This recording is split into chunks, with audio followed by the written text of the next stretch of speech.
Hello, wonderful people. So today I want to talk to you about how I'm using the Force to replace my Korg EMX-1. The Korg EMX has a bunch of super awesome features that are easy to use, easy to comprehend, easy to get started. But one of the issues that it has is that it came out in the early 2000s, and so they're old. They kind of sound a little bit dated. They have a very limited set of effects. They have limited arpeggiation, limited, just a lot of limited features. Very low-end AD envelopes. They use tubes that are a little bit out of date. The machines are fantastic and easy to use. They've been a staple of my studio and music productions for about 13 years. But because of that, and because of the amount of use that they've seen, they're starting to get old, and they have, some issues that need to be repaired. And I'm thinking about, just kind of retiring them, at least until I can get them repaired. The cool thing about having a Force is that I can continue to use the EMX sounds and the EMX style workflow without actually having to, spend $600 or $700 or $800 on an EMX-1. I don't really think they're worth that, although they are fantastic and professional level devices. If you ever doubt that, just look up one of Octave One's videos. They use an EMX-1 as the heart of their setup, and it works great for them. It worked great for me, and it's worked great for hundreds of thousands of people around the globe. It's a classic for a reason. So I didn't want to use them, but I also didn't want to lose the workflow and the sound that I got from the EMX. So I sampled all of the samples from the EMX-1 into my Force. I have access to every drum that's on the EMX-1 here in the Force in my audio pool, so I can select any of the drums from that device. I also have, if we go into launch here, I have 5 key groups. I sampled all of the synth sounds into the Force and made looped key groups so that I can play back all of the sounds.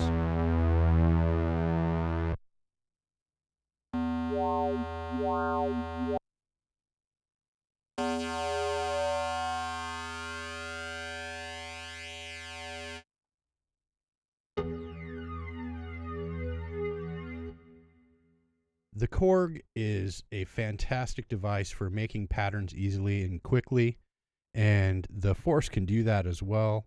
You just make a clip, record MIDI notes into it, good to go. All of these sounds, like I said, are recorded off of the Korg. I recorded them with full tube gain and full volume gain into my Force so that I have the full force of those sounds. They really cut through the mix. Even though they're dated, when I use the Force for them, I can give them a more modern feel using the modern style workflow and effects that are available on the Force that you don't have on the EMX. So I'm going to show you real quick. On this drum kit, I have 4 complete EMX-1 drum kits.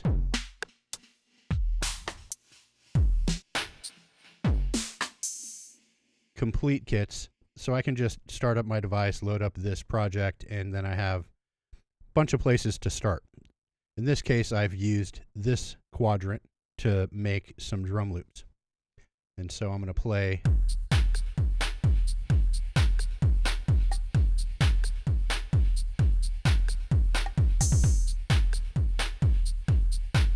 say, for instance, I wanted to add a drum voice to that, one of these sounds, like that.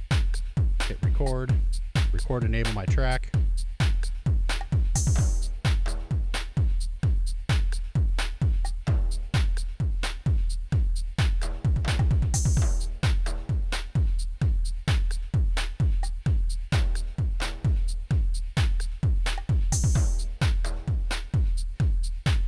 It's that simple.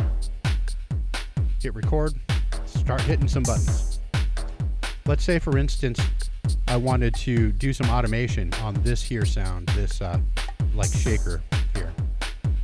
I can disable record to do this. I don't have to have record enabled. Go to automation, go into the sound for the global page for that sound, and let's just automate the tuning.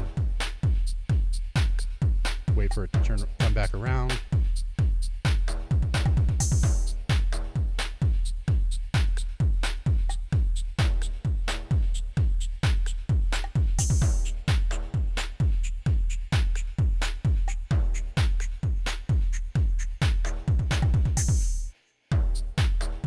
You can see that it's automating that knob now. You can hear it in the project, in the clip. You have access to edit that automation. Here, I'm going to turn off automation right so that I don't do some more automation I don't mean to. If I'm here, I can just go to pad tuning and you can see the automation that I wrote into the pattern there. You can see and edit all of the automation that you do, and anything on the Force that has a knob or a button can be automated, which is fantastic, and the ease of use is awesome. So let me just show you. Level, pan, and tuning, the three most important things for the drum parts on the EMX are right here on the global page. There's also a semi and fine tune globally for the entire kit here. You have a bunch of play modes for the pads. You know, your pad can be poly or mono. You can do one shot, note on, note off. You can't do that on the Electribe. This has 32 mute groups. You can select any number of pads to be on a mute group with anything else. You're not limited to 2 pads that have a mute group and then another 2 pads that have a mute group like you do on the EMX. In addition to the sample edits and the global page, you have an amp envelope. You have a filter envelope, which means you also have a filter per drum. You have a pitch envelope. There's a mod page for using a keyboard. You have 4 effects plus 4 sends with mix controls. Plus you have 8 mini effects per drum sound.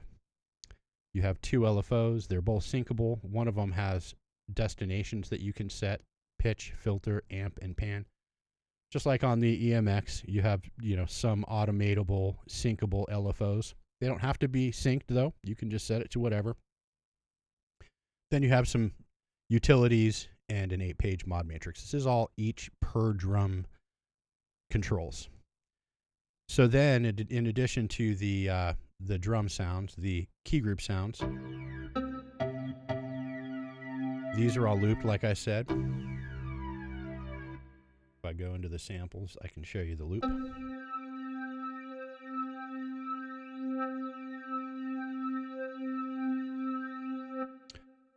The cool thing about the Force versus the Electribe is these key groups are not strictly mono. You can set them to be mono, but they don't have to be. You can be poly here, which is fantastic. You have dual filters. You have an amp envelope, filter envelope, pitch envelope, auxiliary envelope for use in the mod matrix. There's 4 syncable LFOs. There is a utilities page with a lot of cool utilities. There's the ability to do key stacking in unison and harmonization here. There's an 8-page mod matrix, just like on the drums. And then there's a couple of pages of randomizing, which is pretty cool. All of that stuff is not available on the Korg EMX-1. There are some of the things, though. On the Electribe, the effects are super dated sounding. They sound like the early 2000s, which can be limiting. It doesn't have things like true side chaining, doesn't have, you know, like a really decent reverb. It has an okay delay. The chorus is iffy.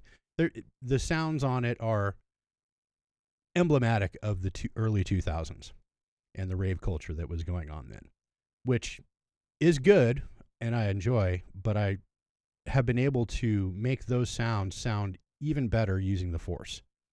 So I'm going to show you a quick ditty that I came up with here. Go into the matrix here. I'm going to just play back some project files here.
So as you can hear, I can do EMX style things on my Force.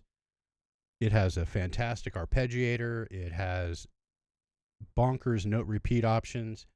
It has so many features that are like light years ahead of the Electribes. But I can use those sounds and make a whole new genre of music out of it that I'm used to using the Electribe sounds. Anyway, I just wanted to show you that, how I've surpassed the EMX-1 and replaced it basically by using those sounds on the Force. Shows you how easy it is to take a device that you own, sample it, and then you can put it on a shelf. You don't necessarily need to use it. Just let it sit there and gain value if it's one of those types of devices. Anyway, I hope you're making as much music as you possibly can, and may the Force be with you.